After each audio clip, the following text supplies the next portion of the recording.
Hello, welcome to episode 9 of our baseball podcast. It's been a while since our, what was the last one? It was the opening day, Yeah, must have been. but the actual opening day, wasn't it, rather than the, Rather than the Japanese opening day. so it was like 3 weeks ago, I suppose. Yeah, that's not really ideal, is it? We've not No, done well but we are actually sitting in the same room for once, so, don't know, this may be worse or better than usual, not really sure. there. Yeah, good luck finding out. Yeah, let us know how bad it is.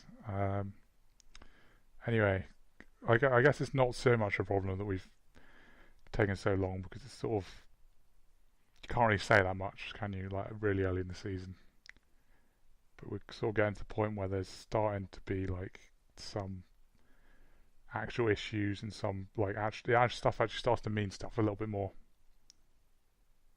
Yeah, absolutely. It's kind of, yeah, the first week or so is just lots of very funny batting lines, isn't it? People slugging 3,000 and that sort of thing. Even the league leaders are starting to look a bit more normal in Yeah, stuff. Is getting there at least.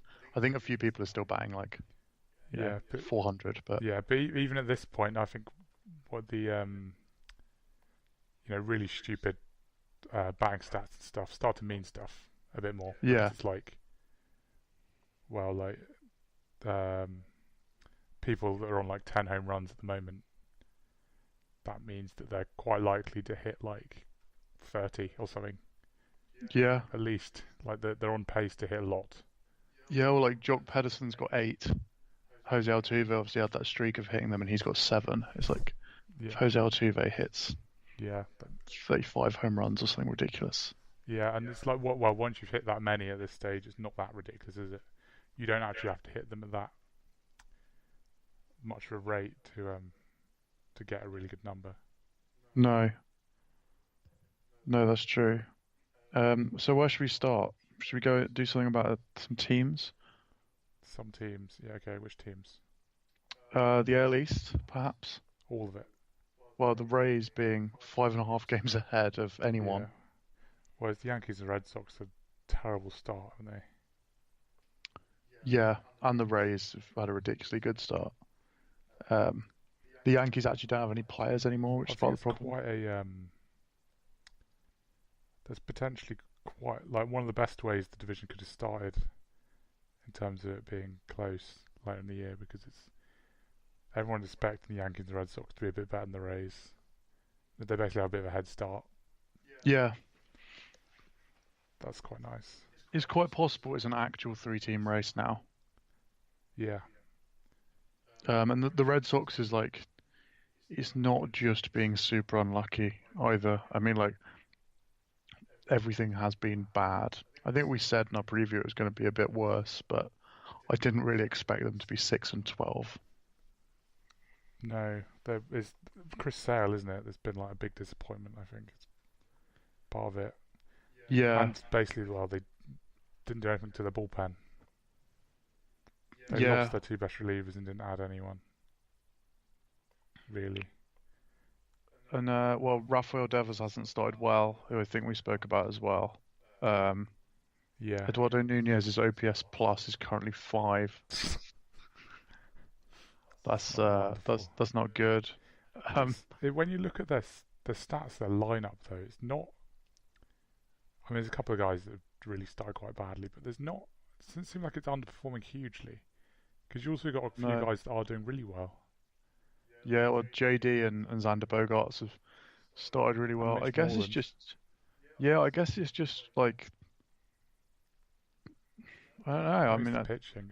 The pitching's the big issue at the moment, and yeah, the fact that the starting pitchers aren't getting any outs and then I they don't have a bullpen to well, bail we were them out. talking about earlier in the season, weren't we? If the at like this stage of the season or even earlier, some stuff that means stuff and stuff that doesn't like mean anything. Yeah, Of like even when it's like such a small sample, if there's something that sort of backs up something that you'd half expected pre-season it means something. Yeah. Whereas a lot of the time, I don't know, like I'm trying to think of an example now.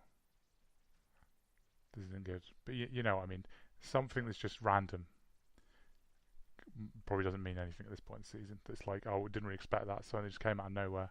A lot of the time, it's just going to be, yeah, that's just going to regress back to normal. Well, like Tim Beckham, isn't it? Yeah. He's had that ridiculous start. It's like he's never been any signs of him being that good. He had like a hot few months once a couple of years ago, I think, but it's like he's never been that player, and he's played quite a bit, and it's just no one expects him to be really good. It's like I don't think it really means anything. He's probably going to go hitless for like a month. Yeah, he's just soon. had like probably the best run of his career. Yeah, And because it's at the start of a season, you take it more seriously than you do if it's in the middle of the season. yeah, because If you do that in July, it's just like it gives your stats a little boost. Yeah. It doesn't look really ridiculous. Whereas now his OPS Yeah. is 998 at the moment. But anyway, basically the point with that, when with the Red Sox pitching, is that, well, the bullpen particularly is sort of kind of expected that to not be very good. I mean, you look at the names in it; they're not particularly impressive, are they? No. Like, if you were to like just look at the names of all the bullpens at the start of the year, it looks like one of the weaker ones in the majors, to be honest. Yeah. So them starting badly, I think, means quite a lot. It means that, yeah, they're actually not good, like people expected. Yeah, and the whole rotation, I mean, David Price has been okay, but all of the rotation being like rubbish Yeah, is quite concerning. yeah. This, Because I they mean, don't have depth, as yeah. far as I know. I Like, they don't, don't no, I have. don't think they do they? They've basically got like a set 5 guys which are meant to all be pretty good. The thing with that is like, so what I'd say in that scenario is they're not all going to be like terrible for the whole year, obviously. Well, obviously, I think that they're obviously all going to recover a bit, but also at the same time, it's like you look at some of them, like Rick Porcello, I think. Yeah, He's basically, since he won the Cy Young, he's just not been that good, yeah. and it's He's sort of like just- maybe he's going to be a bit worse this year, and that's like not that ridiculous. No, This, no, no, and it's like, yeah, a bit worse suddenly takes him from, yeah, he got 17 wins last year. Well, yeah, no one cares. yeah, like He was on a you really could good have like team. 4.5 ERA, so, and that doesn't, like at the start of the year, that didn't seem that unexpected. Yeah, well, and it's like we said about making up for your numbers, because he started this badly. To get his ERA back down to 4.5, he needs to be good for a bit. Yeah, So you just end up with your work cut out on your season's numbers, and then like it's quite like tricky to know what's going to happen with them because I'm not exactly jumping on the they're going to be under 500 and rubbish, but these are like real games they've got to try and make yeah, up. they've not got huge prospect depth either, have they? I don't think. They seem to No, have a few like corner infielders. Seems to be loads of their top prospects corner infielders. Michael Chavis is the main one. So I guess they could, like, some of those could come up and try and spot a lineup, but that's not the problem, is it really? The lineup could be doing better, but it's like it's not. but being seven and a biggest half games back on the Rays, Yeah, I thought the Red Sox and the Rays weren't going to be a million miles apart this year, no. and This, already being that far behind them is well, very much a it's the thing. other side of the weather stuff means something, like, you know, in terms of trends for the rest of the season, like player performance wise. But there's all the other side of it is when teams are that far behind or teams get that far ahead, like being 12-4 gives the Rays quite a lot of cushion already. Like they can afford at some point in the season to have a bad run and still be Yeah, comfortable. the miles above 500 already. Yeah, and well, a bit like with the Mariners, it's sort of like some people expect them to do really, really bad. The fact they've already won 13 games sort of means they'd have to be really, really bad now to be To like, be as bad as everyone thought. I mean, yeah, I think quite a lot of people wrongly put them in the pot of we'll probably lose 100, yeah, and it's now like, well, they're quite a long way to not doing that already. yeah, exactly. I can't do the maths quick enough in my head to think about how many they'd actually have to what the record would have to be, but it'd have to be It'd terrible. have to be. Well, they'd have to lose 94 from here. So that's like Dreadful. 30 odd. 30 something in 94. Yeah, that seems unlikely. They could be sneaky competitive. I think it's well, obviously this hot start helps with it. It's quite possible they're the second best team in their division, just because the rest of the division's kind of messy. Yeah, I quite like their team actually. The more I think about it, the lineup particularly is pretty.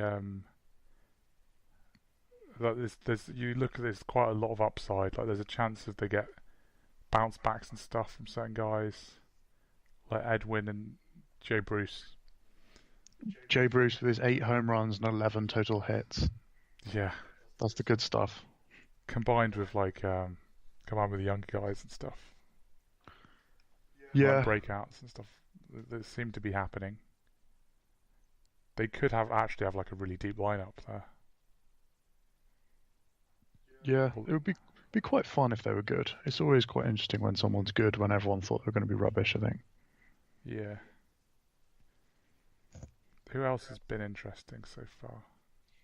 I think Christian Yelich has been semi-interesting Yeah, well, he's just been really, really good, hasn't he? Again. because he seems to be Barry Bonds now, which is a turn of events. Yeah. Um, I mean, it'll be interesting Full to see if he's time. as good when he's not playing against the Cardinals, seeing as he just seems to hit home runs against them. Yeah, he's. I mean, that's quite surprised by how good he's been, to be honest, because that combined with the second half of last year sort of suggests that maybe he is this good now. Yeah, maybe it's like Maybe he's going to him. win back-to-back MVPs. Maybe it's like Mike Trout followed by Betts and Yelich. Maybe that is baseball now. Yeah, or maybe after this year, maybe Yelich is going to be considered better than Betts. That would be quite mental, wouldn't it? Partly because I didn't really see this carrying on. I thought he just had like that Yeah, absolutely otherworldly second half. yeah, I You know, really liked him before that second half, but I just didn't think he was quite this good. Like he was just like a really good all-round outfielder, like a 5 tool outfielder, but without not having like huge power and stuff. But he now seems to just be hitting like huge amount of home runs. yeah. I mean, Like he's I just got his lineup from last year. It's just absurd. 36 home runs with a 3.26 batting average. Like, what the hell? yeah, that's like all-time great year sort of stuff, isn't it? See, he falls into that bracket of it means something, I think. Yeah, I mean, it doesn't mean that he's going to be a 1.2 OPS guy, um, but it definitely means something to me because I really thought I didn't think he was going to be like bad. I thought like he may well still be an all-star, but I definitely didn't think he was going to be like this sort of no, monstrous power hitter who's hitting for average and like a Gold Glove defender and stuff. Like genuinely best non-Trout player in baseball. Good. yeah, I know it's really that quite something, isn't it? That's definitely one that means something. But like at the same time, you'd say like that the rest of their lineup being not very good. I don't think really means that much at the moment. No. Apart from maybe like the Aguilar thing.